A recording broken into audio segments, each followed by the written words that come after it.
مقابلہ ہے، اعلان کر رہی ہے کہ اپنے نوجوانوں کو جمع کرو، اپنے نوجوانوں کو جمع کرو، لیکن جس کی جتنی استطاعت ہے جنگ کے لیے وہ جمع کر دیں، اس لیے کہ رومیوں کے پاس اسلحہ زیادہ ہے اور ہمارے پاس اسلحہ کم ہے۔ جس کی جتنی استطاعت ہے استطاعت کے بقدر وہ سامان لا کر جمع کر دے۔ لوگوں نے حسب استطاعت سامان جمع کیا، اعلان کر کے ابو خدامہ جا رہے تھے، پیچھے سے ایک عورت نے آواز دی، ابو خدامہ ابو خدامہ یہ لے لو میری طرف سے ہے۔ ابو خدامہ آگے بڑھے، دیکھا، پوچھا اس مائی سے، مائی یہ کیا ہے؟ وہ مائی نقاب میں تھی، اس نے کہا ابو خدامہ یہ میرے سر کے بال ہیں۔ عورت کو سب سے زیادہ محبت اپنے سر کے بالوں سے ہوتی ہے، اور میں ابو خدامہ یہ میرے سر کے بال ہیں، اس کو جنگ کے لیے قبول کر لیں۔ پوچھا کہ اس کو کیا کروں؟ کہا کہ میرے پاس تو کچھ نہیں ہے، میرا شوہر تو شہید ہو گیا، بس ایک بچہ تھا، اس کو بھی میں نے جنگ کے لیے بھیج دیا، گھر کے اندر کوئی سامان نہیں تھا کہ میں جمع کروں، میں نے چاہا کہ میرے سر کے بال ہیں، کم از کم اس کو تو جمع کر دوں، اور میں نے سر کے بال کاٹ کر آپ کے سامنے پیش کیے ہیں، اپنے گھوڑے کی لگام میں اس کو لگا لینا، کل قیامت کے دن اللہ پوچھے تو میں کہہ دوں کہ تیرے راستے میں نے اپنے سر کے بال قربان کیے۔ کیسے جذبہ ایمان ان لوگوں کا تھا۔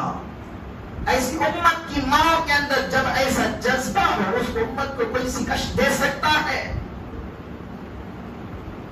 ابو خدامہ اس عورت کے وہ بال قبول کر لیے، اس کو اپنے گھوڑے کے لگام میں لگا لیے، مارکے میں گئے، وہاں پر ایک نوجوان کو دیکھا جو مسلسل آگے بڑھ رہا ہے، جو مسلسل آگے بڑھ رہا ہے۔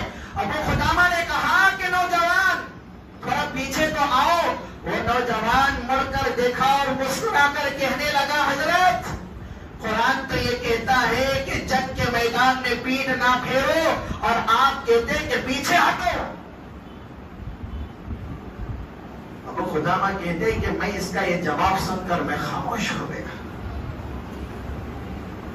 لیکن اس نوجوان نے کہا، حضرت میرے پاس تیر ہو گئے ہیں، 3 تیر مجھے قرض دے دو، 3 تیر مجھے قرض دے دو۔ حضرت فرماتے ہیں کہ اے نوجوان، تم میدان جنگ میں تیر قرض مانگ رہا ہے، جنگ کے میدان میں تیر قرض مانگ رہا ہے۔ لیکن نوجوان نے کہا، حضرت میرے پاس تو تیر ختم ہو گئے، لیکن مجھے تو تیر چاہیے۔ حضرت ابو قدامہ نے کہا کہ میں تجھے 3 تیر دوں گا، لیکن ایک شرط پر میں دوں گا۔ نوجوان نے کہا، حضرت وہ کیا شرط ہے؟ کہا کہ اگر تو شہید ہو جائے قیامت کے دن میری سفارش کرنا، اس لیے کہ شہید 72 لوگوں کی سفارش کرتا ہے، حافظ قرآن 10 لوگوں کی سفارش کرتا ہے، لیکن شہید 72 لوگوں کی سفارش کرتا ہے۔ قیامت کے دن رب ذوالجلال جنت کے اندر 72 حوروں سے اس کا نکاح کرتا ہے، اور جنت کے اندر محلات اس کے لیے بنائے جاتے ہیں۔ خون کا قطرہ زمین پر گرنے سے پہلے اللہ تعالیٰ اس کے سارے گناہوں کو معاف فرما دیتا ہے۔ ابو خدامہ نے کہا کہ میری سفارش کرو گے اگر تم شہید ہو جاؤ گے؟ نوجوان نے کہا کہ اگر اللہ میری شہادت قبول کر لے تو میں ضرور کروں گا۔ ابو خدامہ اس کو 3 تیر دیے، اور وہ 3 تیر لے کر گیا اور آگے بڑھتا ہوا ایک تیر دشمن کو مجھے مارا۔ اس کا نشانہ ایسا تیز تھا، اس کا نشانہ ایسا صحیح تھا کہ فوراً ایک تیر مارا، ایک کافر کو ختم کر دیا، دوسرا تیر مارا، دوسرے کافر کو ختم کیا، تیسرا تیر مار کے تیسرے کافر کو بھی ختم کیا۔ اس کے پاس تیر ختم ہو گئے تھے۔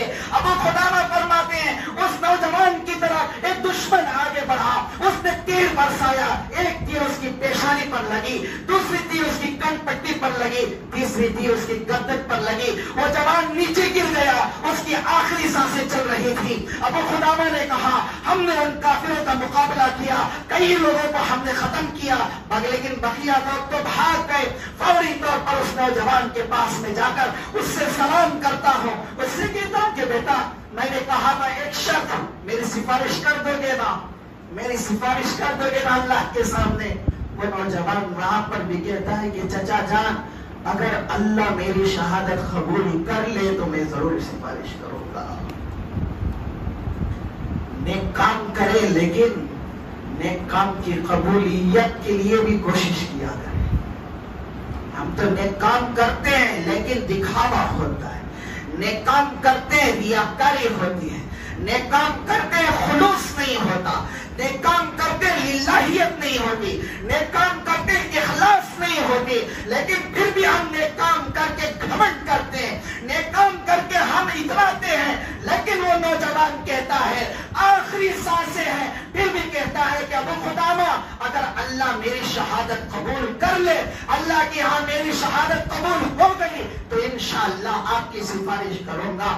لیکن میری آخر میں ایک وصیت ہے, ایک وصیت ہے, اس وصیت کو پوری کر دینا. ابو خدامہ نے کہا کہ بتاؤ کیا وصیت ہے؟ کہا کہ میرے گھوڑے پر ایک بیاگ رکھی ہوئی ہے, اس بیاگ کے اندر میرا ایک جھپا ہے, اس جھپے کو میری ماں تک پہنچا دینا. ابو خدامہ نے کہا کہ نوجوان تیری ماں کون ہے, تیری ماں کون ہے؟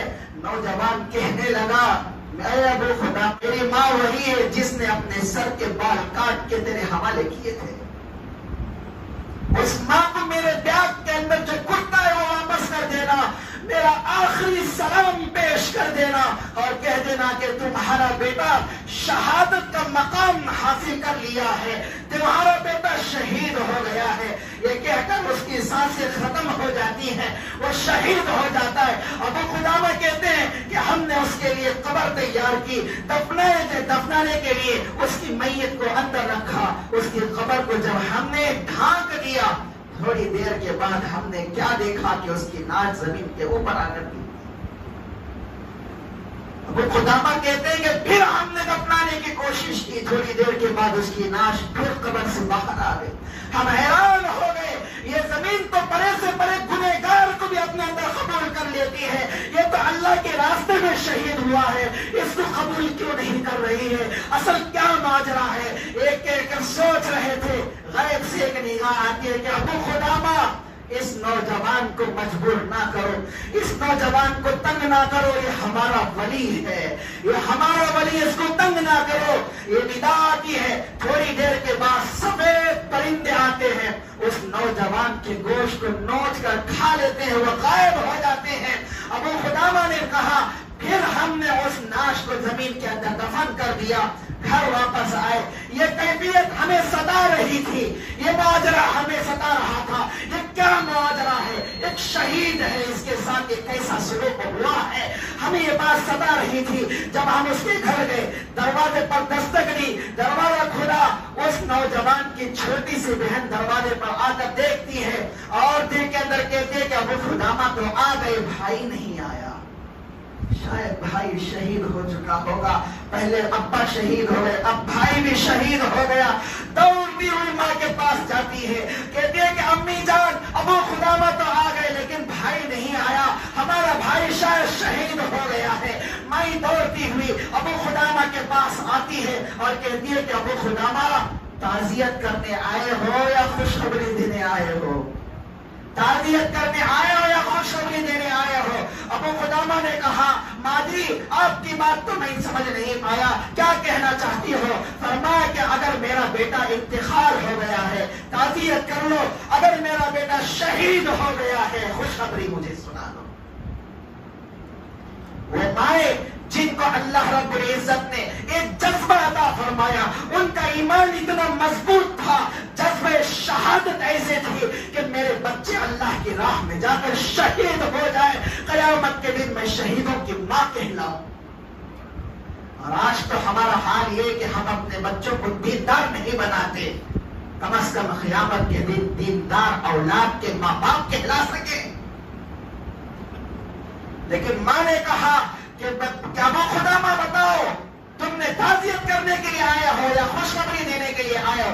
ابو خدامہ جی آپ کا بیٹا شہید ہو گیا ہے، شہادت کا مقام حاصل کر لیا ہے، آپ اللہ نے آپ کے بیٹے کو شہادت نصیب فرمائی ہے، ماں فوراً اللہ کا شکر ادا کرتی ہے، مصلی بچھا کر 2 رکعت نماز پڑھتی ہے، اللہ کا شکر ادا کرتی ہے، پھر ابو خدامہ سے کہتی ہے کہ ابو خدامہ سارا قصہ سناؤ، کیا ماجرا، کیا کیا چلا، کیا کیفیت تھی، کیا حالت تھی، سارے کا سارا قصہ سناؤ۔ ابو خدامہ نے سارا قصہ سنایا، اور امانت جو جھوٹا بچے نے دیا تھا، نوجوان نے دیا تھا، اس کو واپس کیا اور کہا کہ ماں جی یہ آپ کی امانت ہے، آپ کے بیٹے نے آخری سلام آپ کو پیش کیا ہے۔ لیکن ماں نے کہا ابو خدامہ میرے بچے کو دفن کر دیا ہو؟ کہا کہ ہاں دفن کر دیا، لیکن کیا کیفیت تھی؟ کہا کہ اماں جی یہ کیفیت ہمیں کیا ہے، ہمیں کہاں پا رہی ہے، یہ کیا کیفیت اس کے ساتھ تھی، اس کے ساتھ کیسا سلوک ہوا،